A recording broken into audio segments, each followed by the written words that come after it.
Tenang telah membawa resah, resah telah membawa kau kemari. Tapi kamarmu bukan di sini dan kau merantau lagi. The calm has brought the storm. The storm has brought you here, but your room is not here, and you wonder once again. Welcome to Nor's Nusantara, where I bring you voices in art and living heritage that define and disrupt ideas about the Nusantara, the world's largest archipelago. Welcome to the show, June, and I wish to start by discussing the Guggenheim UBS project for mapping art for South and Southeast Asia, where you were curator in residence, tasked with this ambitious undertaking. And, I remember seeing the exhibition in Guggenheim and just being simply blown away by its boldness. And it also made me so proud that, a fellow Singaporean could command the attention of museum goers in New York. And, that also prompted me to think and look at art more critically, and in some ways also influenced my decision to join the NTU Center for Contemporary Art, where your show then debuted in Singapore. So I'm so honored to reflect on a pivotal moment of picturing the region with you. So perhaps, why don't we start by having you introduce yourself and the work that you do? Thank you for having me on this podcast. I'm June, and I am a curator. So I have been curating for the past 2 decades already, both in institutional and in an independent capacity. I guess in the course of the 2 decades, perhaps to characterize what has interested me or has been the motivation for me in terms of curating, it's been twofold. Firstly, really learning. So learning through and from art and artists. For me, the opportunity to see the world through the eyes of an artist is very much key to the enjoyment of curating, but also what I think is very valuable of art. And the second thing is, I guess, what I can bring in, in terms of curating, where curation as a practice, as a mode, of practice can in a way illuminate the experience and the encounter of art. Oh, nice. And coming back to the Guggenheim UBS project that attempts to map contemporary artistic activity from South Asia and Southeast Asia. But before we go into that, could you tell us what was happening in the art world that, prompted major art institutions to take an interest and invest in this part of the world? Yeah. So the Guggenheim UBS MAP Global Art Initiative, that's the full title of the project itself, was quite an ambitious project and quite unique in its own ways. So it spanned a period of about 2012 to about 2018. And what was significant was how it mapped the world, right, through 3 regions that it had identified. So the first was South and Southeast Asia. Second was Latin America. And then it's Middle East and North Africa. So in thinking about and carving up the world in this way, the project was then meant to chart the art and artists to bring about some understanding individually within the region, but also then hopefully across the regions. So for the part that I was involved in, this is the South and Southeast Asia region. The exhibition then traveled to, there was collecting of artworks, and then there was an exhibition which traveled to 3 venues. So it was at the Guggenheim Museum in New York, and then at Asia Society in Hong Kong, and then at NTU CCA in Singapore. So in a way, it was a new initiative for the Guggenheim also, in that the Guggenheim had not really looked in depth into these different regions, or had varying experience and knowledge of these regions. So it took it upon itself to use this as a platform, right, as a museum to increase its collections and collecting knowledge, as well as its network. But what is also interesting, I think, about the project is that its framing is very much structured in a familiar economic, political format, right? Of nations, of regions, And in that sense, it assumes the respective narratives of geopolitics and national narratives. Wow. So I think from the perspective of these regions, there is then this opportunity to also challenge this framework of mapping the world. In other words, to speak from perhaps for ourselves, especially for South and Southeast Asia, to look to bring to this platform the perspective of the global South to what is basically this Western and global North way of understanding the world.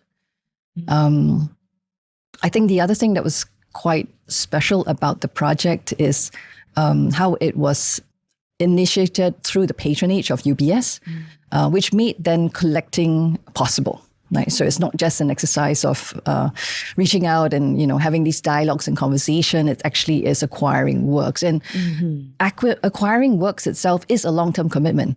So for the Guggenheim to have increased its collections, it's not just having met with these artists, understood their practices, but now they are committed to preserving these works, to presenting it again, to finding other ways to reframe this work.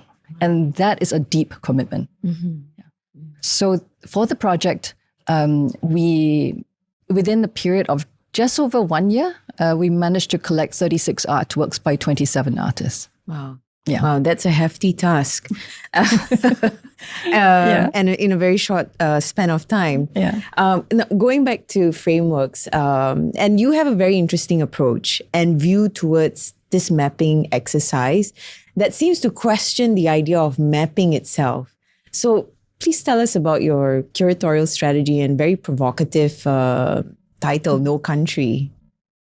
Yeah. So I guess extending from what I was mentioning just now about the framing of regions and kind of national representation, my approach, and which in a way is expressed in the title of No Country, of a negative statement in that sense, is to question this framework. And to see whether we can find and start off, from a very more fluid, maybe more open understanding of this region. So the process of curating then was quite deliberate in that the choices of artists, of artworks, was such that it would not conform to a stereotypical cultural or like aesthetic signifiers, and also not to simply collect what might be expected forms or artistic trajectories for this project, right? Instead, what I thought would be interesting to present within the exhibition would be artworks where audiences who come and encounter and view the works would, at first glance, not actually know where the works are from. And that's where the No Country, in a way, literally occurs, because it's not, you do not read that framework, or that framework is immediately, is no longer the guide to how to understand and how to encounter these works. And as such, the exhibition itself would be less of a world expo kind of presentation, where each artist is neatly categorized in their countries, exactly, and what you would expect of it. Yeah. So then instead you start to see the relationships between the works, between the artists, the ideas, the formats, the colors, the imagery, the symbolism that they bring to the table. It's there to mix, to kind of interact with each other. So and that would then speak to perhaps the affinities, to the shared histories of the region. Instead of, there's these dividing lines of national histories, of contestation and borders and such. So that, to me, that was then a way to allow for these artists to also reshape what South and Southeast Asia might mean, because now we are listening very deeply to what they're trying to say, from their very specific context. We are not just assuming their historical positioning, their and their the narrative that might come with it. Yeah, so that was kind of important. And where this was possible also because there was a certain luxury in the project itself not being a national project. Because this is a museum from the US, Right. looking at the region. It's not the same as, say, a museum in Singapore collecting Singapore artists, Right. where you are thinking about the art history of Singapore and then how we position these artists. And so, we need to have this, that, or the other, in order to make that narrative occur. But it's in the US. It doesn't need to tell that story. It doesn't need to be presenting these works in the specific national narratives. So we can throw that out the window. Nice. So we can just go in and just look at these artists, look at the artwork, see what's fresh, see what can be interesting, what can intersect with the rest of the collection in the US. Yeah, so that opened up the space for curating and collecting. Nice. Took away the pressure, the burden of these kinds of national narratives. Nice. And if you don't mind, I'm going to go on a little bit more on the No Country side, because that would probably have been a bit baffling when the title first came out. Indeed. Okay, so it's got a very long backstory, which may not be a very good thing. But so No Country actually has a literary and a filmic reference. If I'm not sure. Yes, I recall the Javier Bardem exactly. film, chilling film. Yes, exactly. So it was really to also signal this kind of intertextual reading and thinking across disciplines and also different contexts. So the first reference actually is a poem by William Butler Yeats from 1928. And this is a poem titled Sailing to Byzantium. Yeah.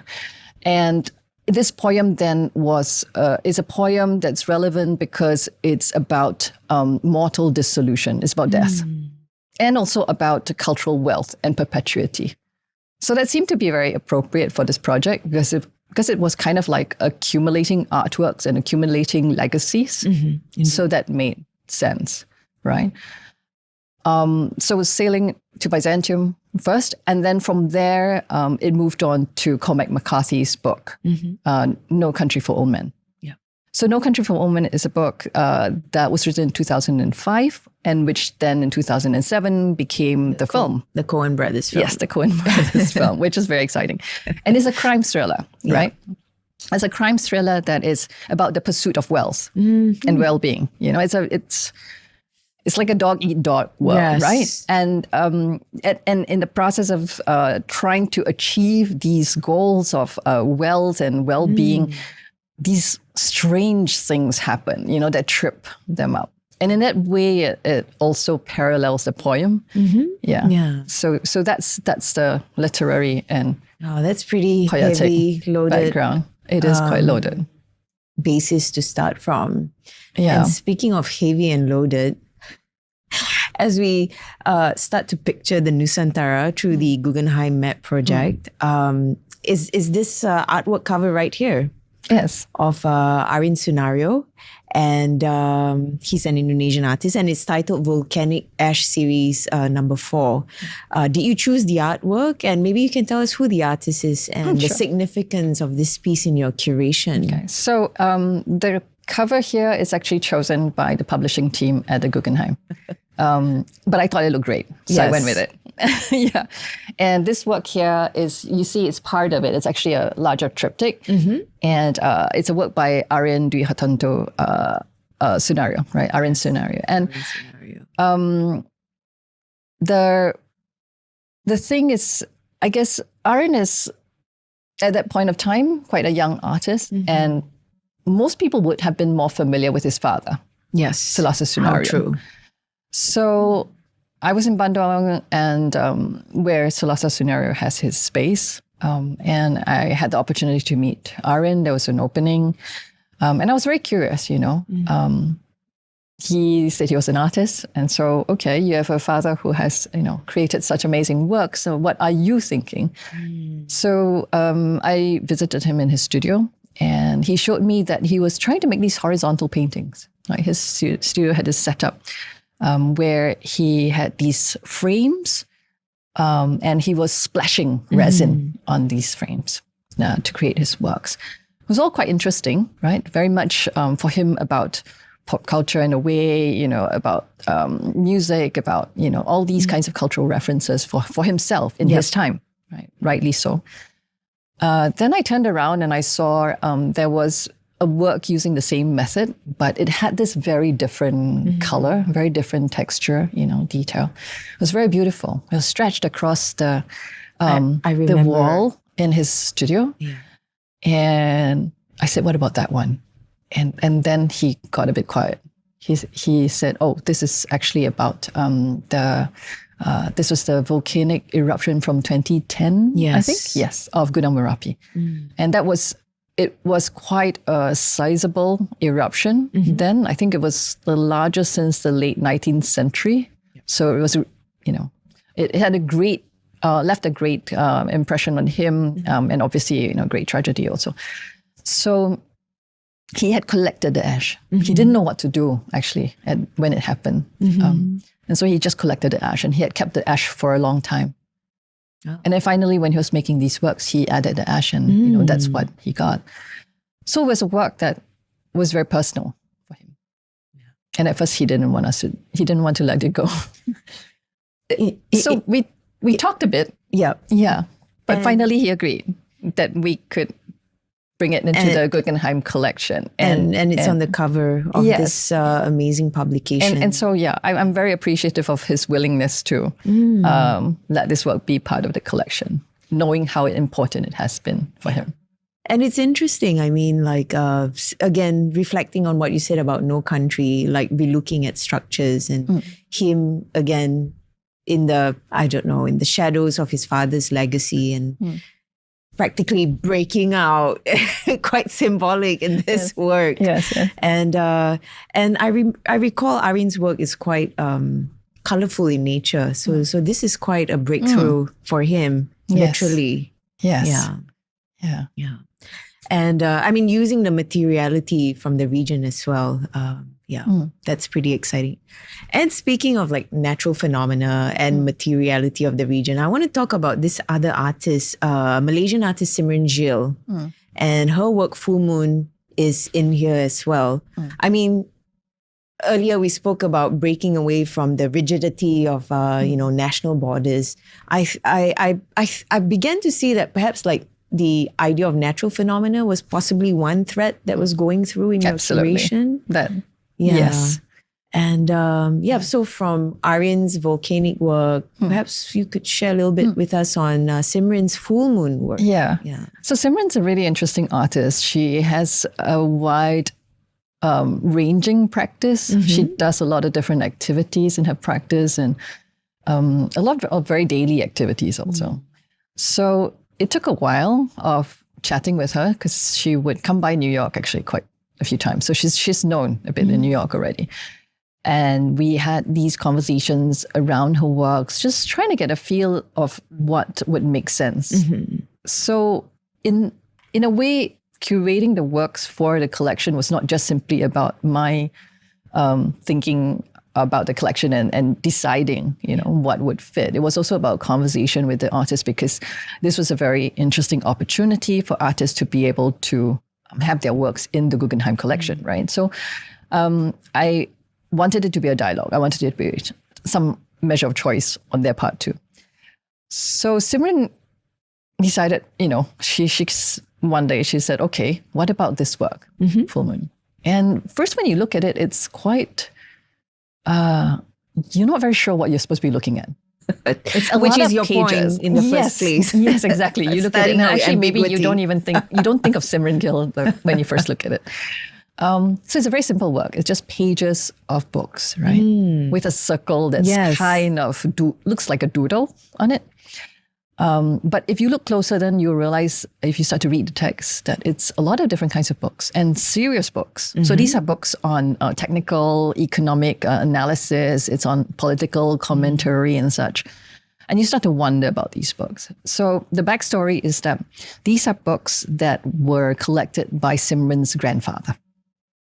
And so she came into possession of all these books. And she was sitting on these books for a really long time. And then she decided to do a very simple gesture. And it's a very simple gesture that draws your attention and focuses, because of the circle, it kind of gives you that sense of the, zooming in a way. Yes. So when you look closer at it, you start to notice the circle and you realize the circles are not perfect. You're kind of watercolor they're just, visions. they're just like, doodling around, in this continuous way to make a circle, right? And in doing that, because it's hand drawn, it doesn't become perfect. Each one is an attempt to make a circle. And it's an attempt that may or may not really succeed. So it's very intimate. It's very, you can feel the presence of the artist. You feel you are in almost there with her as you're doing it. But it's a very quiet presence. And maybe in a way that's kind of like the moon. The moon is like the witness to all that happens on Earth, right? So, and as you said, it's a natural phenomena. What the moon sees everything. So it doesn't differentiate, which country you're from. Nice, very nice analogy. And speaking of Simryn and knowing June Yap is looking for artists and artworks, I'm sure it creates a lot of excitement and anticipation. But I can imagine for you, how do you choose these art pieces and artists? I mean, you're dealing with countries, artists coming from countries of very large populations, and you have a certain mandate. So how do you choose and narrow down from a vast talent pool? It was very hard.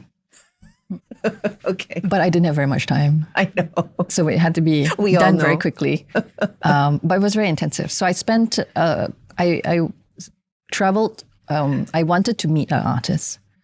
And I wanted to talk to them because it would, like I mentioned in the case of Simryn, this dialogue of what do you think should be in the collection? I wanted the artist to feel satisfied also about the whole process. And then as I mentioned earlier, it was trying not to find, or trying not to take a very stereotypical or expected route in terms of curating the world for the Guggenheim, right? I actually slipped into the countries quite quietly. Oh, just like the film No Country. Yeah, kind of. So it took a while before people realized I was there. Oh wow, June, which is kind of nice. Yeah. So that's how it's done. Yes. Yeah. Okay. And as again, because it wasn't a national narrative that I was trying to construct, it was looking for works that would make a nice conversation with the Guggenheim's collection, and also that I could imagine, having seen the inside of the Guggenheim, the Guggenheim curatorial team and colleagues there would also really appreciate these artists and would want to come to know these artists more. So that was important. It was a means to connect, the different parts of the world in a sense. And I do recall when I read the reviews, even from the Guggenheim, I mean, they felt like this exercise really did expose them to new names and new attitudes and expressions. Yes. And which brings me to the question. I mean, this project was in 2012. It's more than 10 years, right? And what impact do you feel MAP has made? I mean, after this show, what has changed? Has the project ceased, or has there been attempts to build on the collection, more artworks? Well, I think the project when it began was quite encapsulated. It had very specific purpose of collecting and making these connections, and in that sense, it was a way to seed, the relationships, seed the knowledge within the museum. As that, it did succeed. Right? And the project is there. They have archived all of it. So I think they are somewhat satisfied by it. But at the same time, what happens next is very much left to the museum to develop. But I think that's continuing. Great. I think but that's at the collecting end. And collecting is only one aspect of what the museum does. I think what was also very interesting about the project was a sense of openness on the part of the institution. that here the museum was allowing for someone from the outside to come in and shape their collection. So,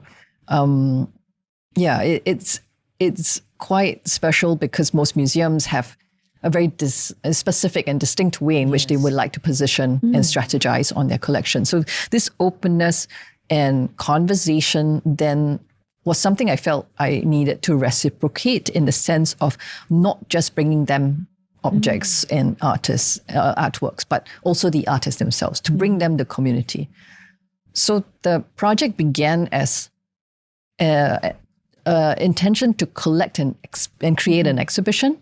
It became to collect and not just present an exhibition, but also to preserve. So we did not show all the works in the exhibition.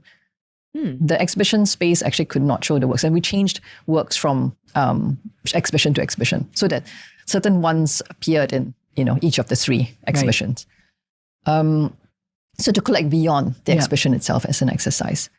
But the other part of it, I guess, then is also what else we could do around it. And so we had a symposium where many of the Southeast Asian colleagues then became directly in contact with the museum and the colleagues to create these longer term possibilities. There was also a blog that was we titled it Perspectives, and we commissioned artists outside of the exhibition artists. So in other words, what the museum came to learn from and to meet was not limited to the collection and exhibition. They also had an extended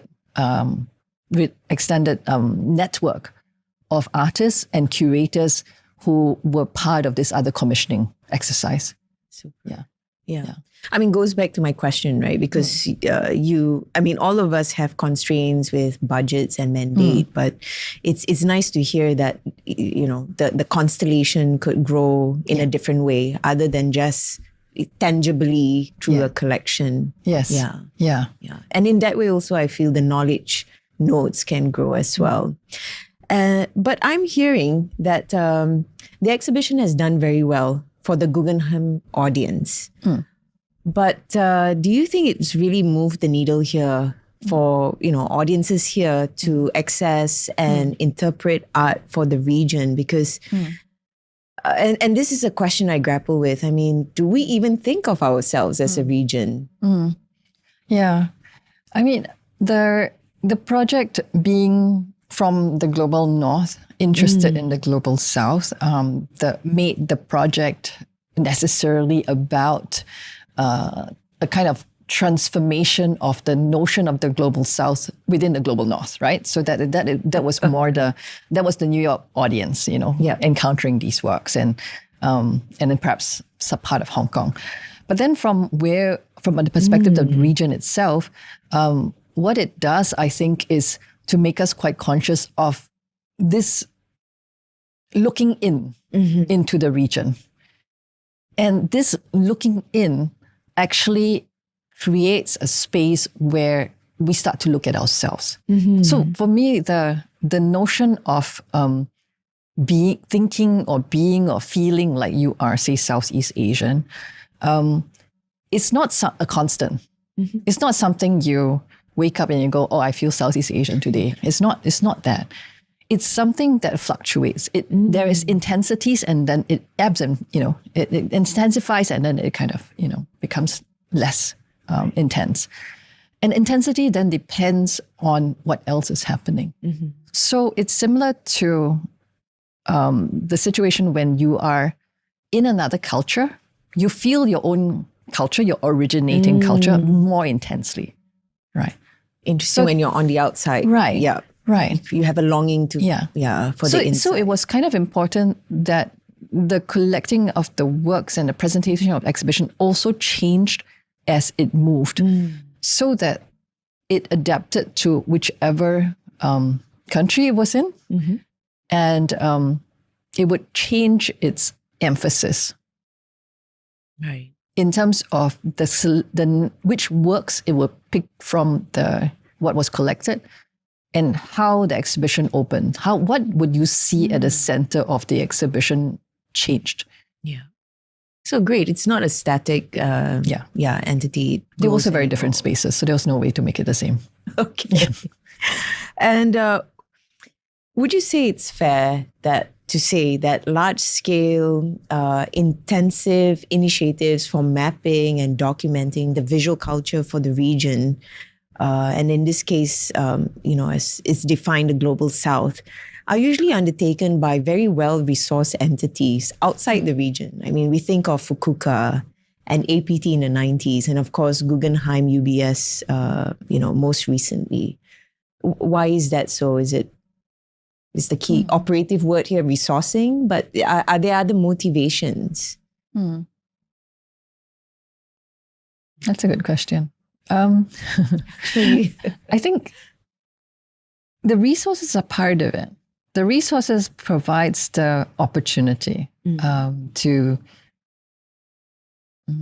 partake in certain kinds of activities, to bring together people also, because that itself can be resource intensive, right? Just having people in the same place. Absolutely.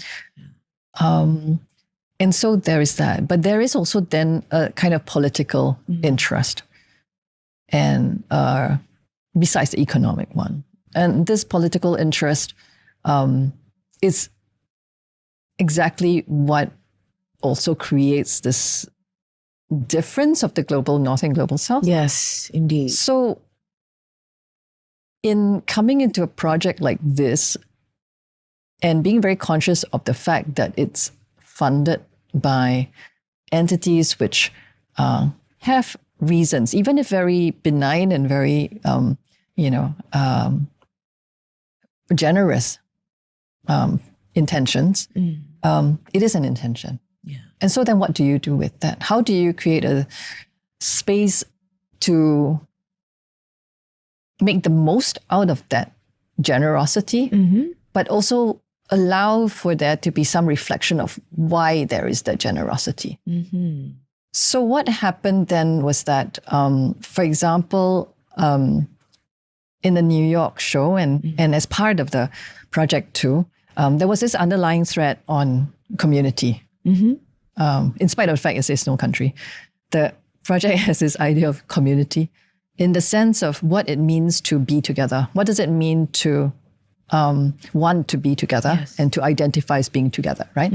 So, because that's fundamental in what community is. That's fundamental in what being of a nation is. It's saying that we are a people. We identify as... Exactly, right? So it's about community.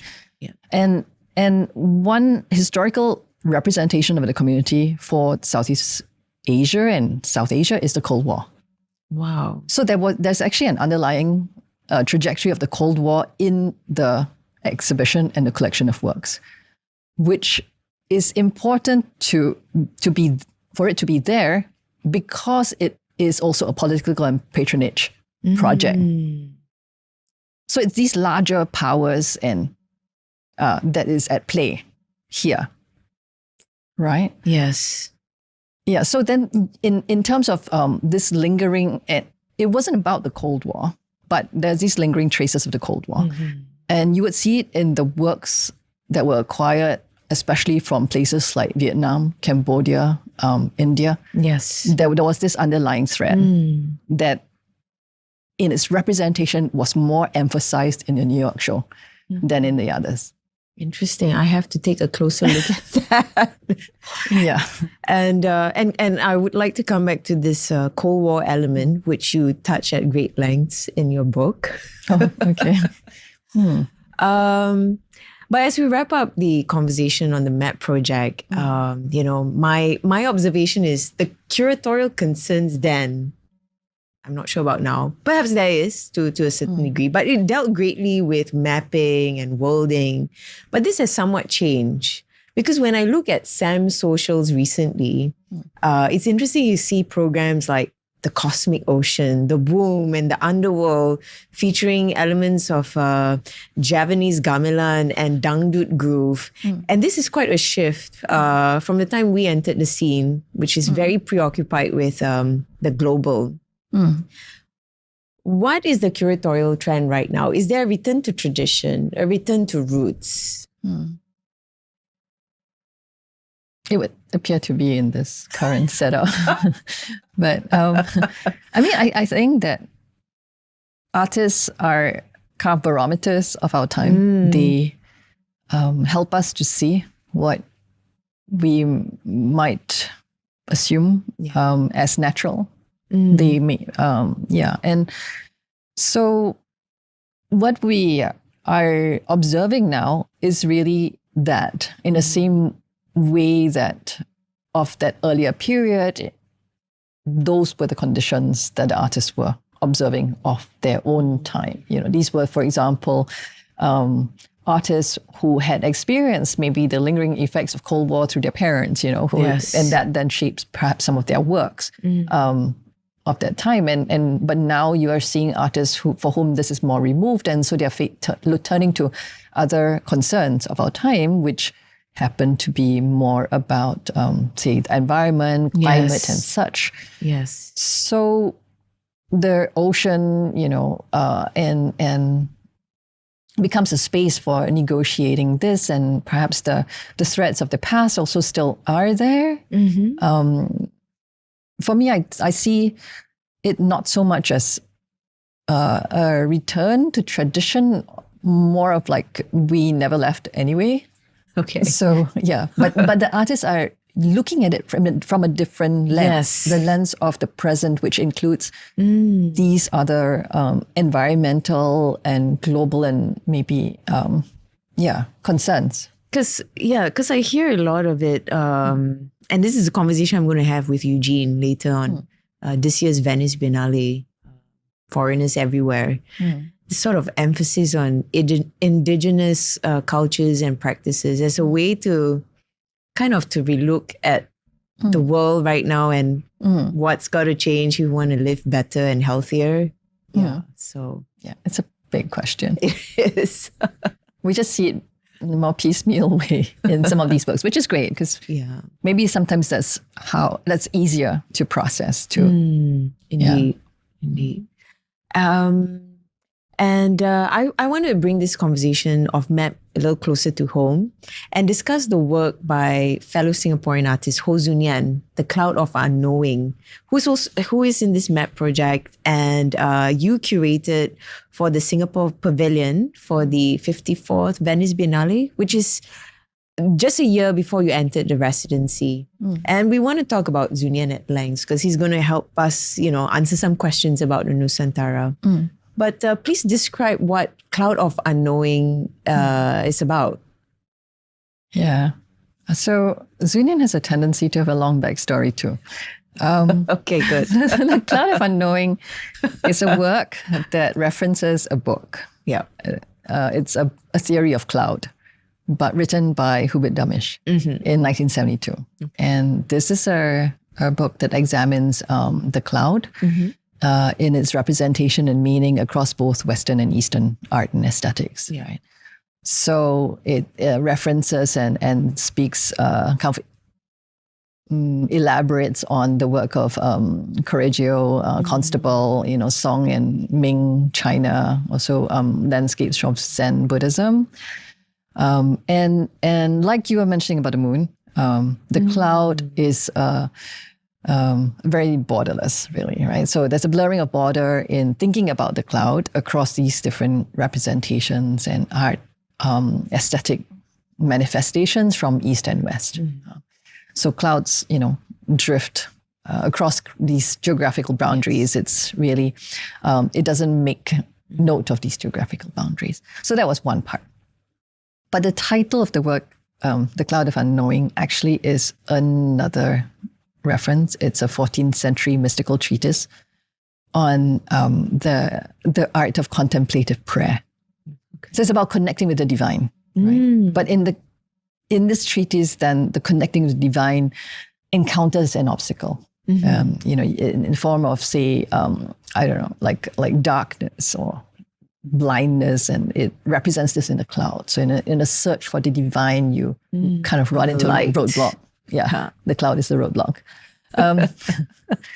So then Tzu Nyen combines these two into a filmic form, right? Where you have then the cloud and these landscapes, these scenes with clouds, right?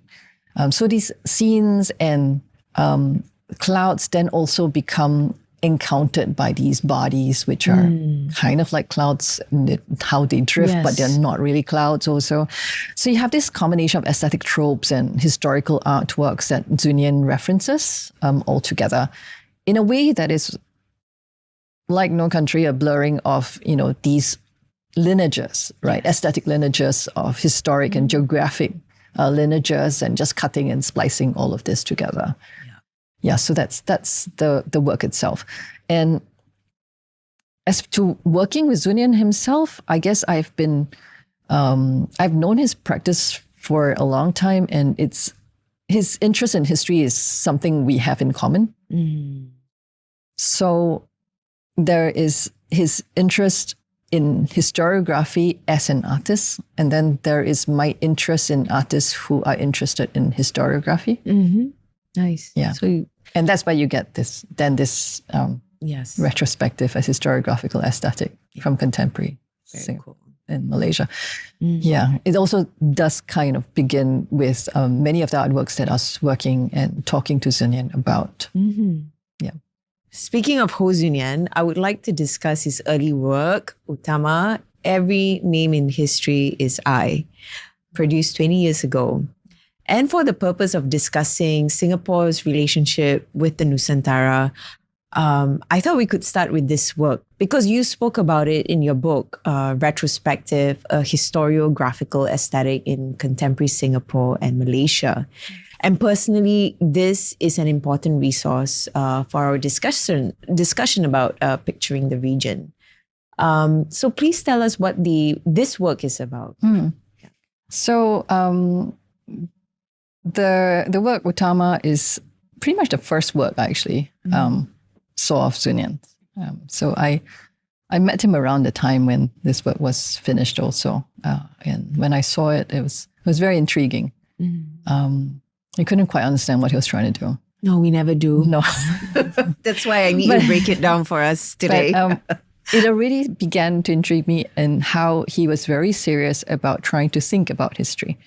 He wasn't just trying to tell a story about Utama, because you can, Google it. Yeah, I mean, and there are the Malay annals, and that's where you get all these historical chronicles of Singapore and the region, right? And that's where you piece this together. And so here you have him in this work attempting to find or identify and reveal the founder of Singapore in a way. And how he does it is to conflate them together, which is why Every Name in History is I. So the work is really about this very nebulous space of historiography. And he does it with a lot of humor, which is interesting too, because you think of historiography as a very serious subject. Yes. Something you think of history as fixed, inevitable. That all you are doing is repeating it or relating it. That's it. But here you have the artist coming in and doing something quite different. So this is one example of a work by Tzu Nyen that deals with historiography. And actually in Retrospective, I write about another one of his works, which is 4x4 episodes of Singapore art. So this was in 2005, about 2 years after Utama. 4x4 episodes of Singapore art is also an attempt at historiography, but of art history.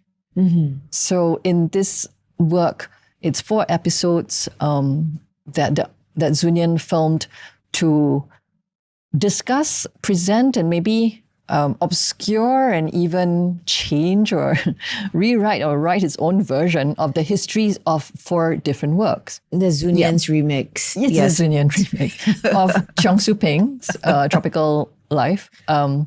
It is Chiu Shai Hiang's 5 foot by 5 foot Singapore River. There is Tang Da Wu's Don't Give Money to the Arts, and there's Lim Zhe Qian's Altar number 11. So 4 works that Tzu Nyen then claims are the most significant works of our time. Yeah, moving from the Nanyang aesthetic to conceptualism, to performance art, and to post-conceptualism. This is Tzu Nyen writing art history through his art. Just itself. taking liberties. Exactly. Yeah. So just how he was doing it I found very intriguing. And I started to collect a lot of other artists who were dealing with history in different ways, right? Some maybe more serious than others, some with more, taking more liberties than others. But I wanted to make sense of these in relation to each other. So it had to become a book, because if you read it, it will be a terrible exhibition.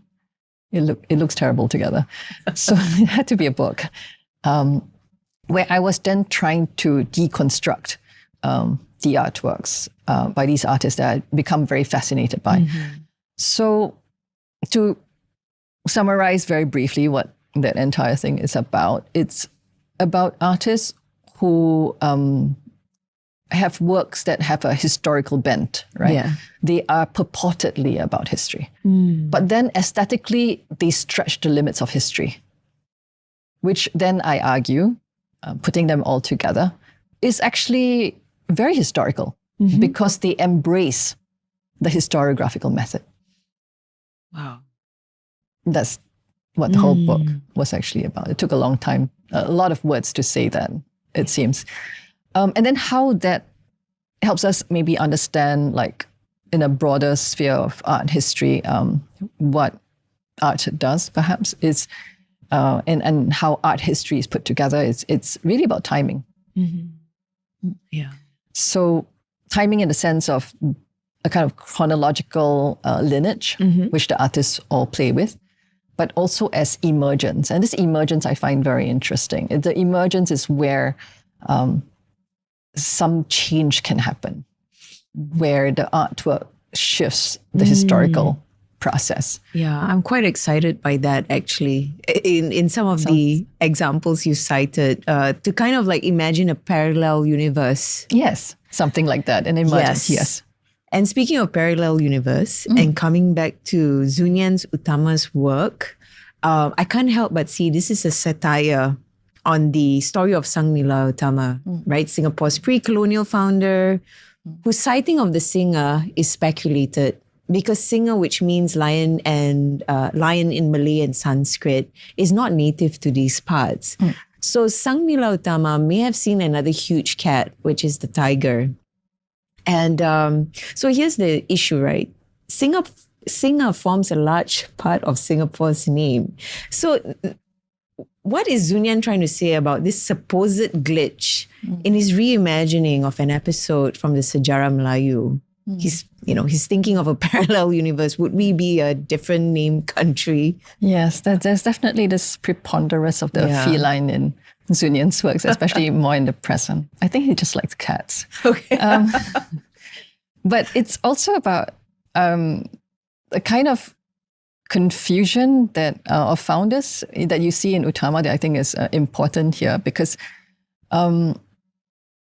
Utama is a very overt way of looking at history, right? Trying to write history through the identifying all these founders, right? And then leading it back to Singer and saying, this is where we come from, right? This is where we originate.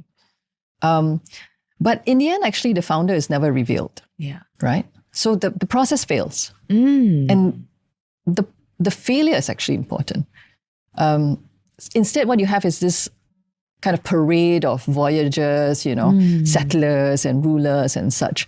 And then maybe circling back to the podcast itself, it's really about Nusantara then, right?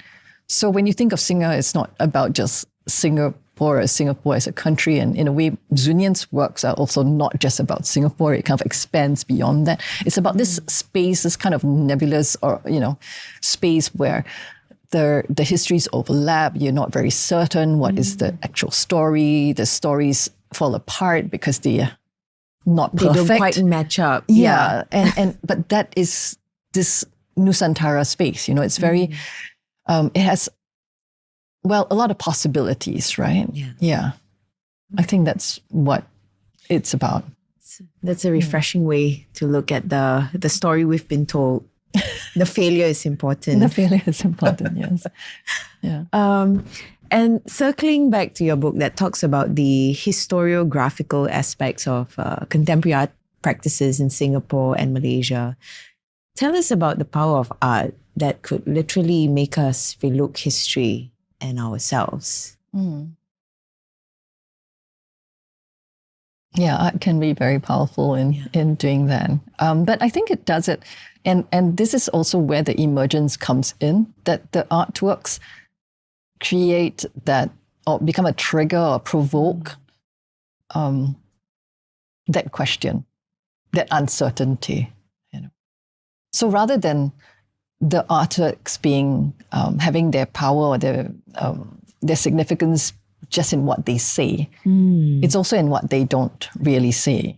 For example, in some of Tzu Nyen's works, where it's the obscurity also works in that sense. So I think, all these works work in a multitude of ways. Yeah, in a way that kind of triggers you to imagine the parallel possibilities. Yeah. And in the case of Singapore and Malaysia, which is the focus of your book, what can the historical aesthetics of both countries reveal about our relationship? Incidentally, when I started the research, Indonesia was part of it. So it was kind of a Nusantara thing. But that would have taken many more years to finish it. So it was a bit more practical to just start with Singapore, Malaysia. Okay. But in theory, it could extend. And there is some extensions into Indonesia in some of the works, for example, with Nadia Bamadaj and such. So it does shift into and recognize Indonesia in that, and also, for example, Cold War, histories, obviously Indonesia is part of the story too.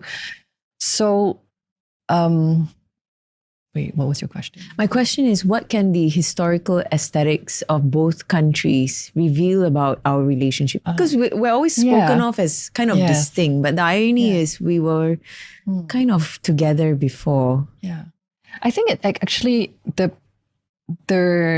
process of looking at the works from both Singapore and Malaysia and looking at them not as being from Singapore and Malaysia was important.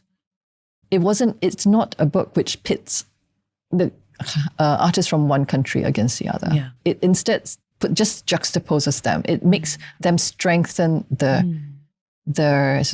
context that each of them might be trying to speak on.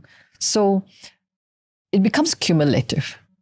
And one of the, I guess, historical moments that the book also touches on, and which is that imagined space for both Singapore and Malaysia, is the point of Malaya, or in some cases, when Malaysia first was established, it was also with Singapore. So it's also a space to kind of test that relationship, through the artworks and how we think. Because at a very fundamental level, and maybe very day-to-day level, I think the lives of Singapore and Malaysia are very intertwined already. The number of people who work from each country on the other side, it's massive, right? And the way people travel back and forth, there isn't that much of a border in that sense. Yeah. Nice. And as a way to conclude, and this podcast aims to show how the language of art from the region can add new knowledge. What is one key takeaway from your book? Focus on the Nusantara region. Say about this. So in retrospective, one recurring image is actually the beach. Oh, I love that. And the idea of the beach is that is this space where you can have traces, and also where traces get washed away, things disappear. It's also that space where one thing transitions to another. And so another artist that I was looking at, and that becomes part of that historiographical narrative, is Malaysian artist Hayati Mokhtar, who made this work together with Dain Iskandar Syed, titled Near Intervisible Lines. So it's a filmic work that was created in situ, which is in Kuala Terengganu, and at the east coast of Malaysia. It's a panoramic work about landscape and exploring landscape, how you understand landscape. So in the work, it talks about survey tools, like how you cartographically map a landscape. Talks about the body, like how you can think of landscape and space in terms of the body and say the shadow that the body casts. It also thinks about the landscape in terms of the stories. So the representations in symbols and in myths, right? And then there is a title, Near Intervisible Line, which actually refers to the line of sight when you are surveying a land. Okay, so when surveyors and when you hit an obstacle, so when surveyors are trying to survey a piece of land and they have an obstacle and they can't move, what they do is they measure a few points, multiple points around this obstacle, and then they use these points to then map it as if the thing wasn't there. That's what intervisible line means. And in a way, the artist wanted to use this idea to then think about landscape, and also it's the ways you can understand and read a landscape, and use all these different points to map that landscape off situ, right? So there is one very interesting part of the film where maybe if I can refer to it here. There's this part where one of the characters is describing the landscape as situ, and he describes it as a dragon. So I'm just going to read a bit of it. As one of the men narrates of a story he himself had been told, Setu has the characteristics of a dragon, he says. The land here is alive. Every 100 or 200 years, it will return and then break open the ground again. He recalls with some uncertainty that the last occasion was around 1942, when the dragon's belly had burst. Now our estuary is its tail. When it eventually reaches the young casuarina trees over there, it will return.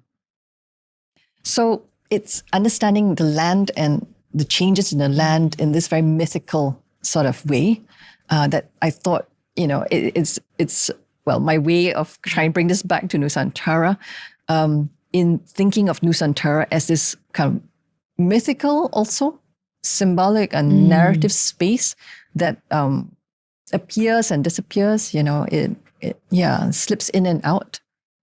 Exactly, just like No Country. Just like No Country. Borderless, cloud of unknowing, sure ambiguous. Yeah. Okay, I see. There's a bit of a running theme. There is, June.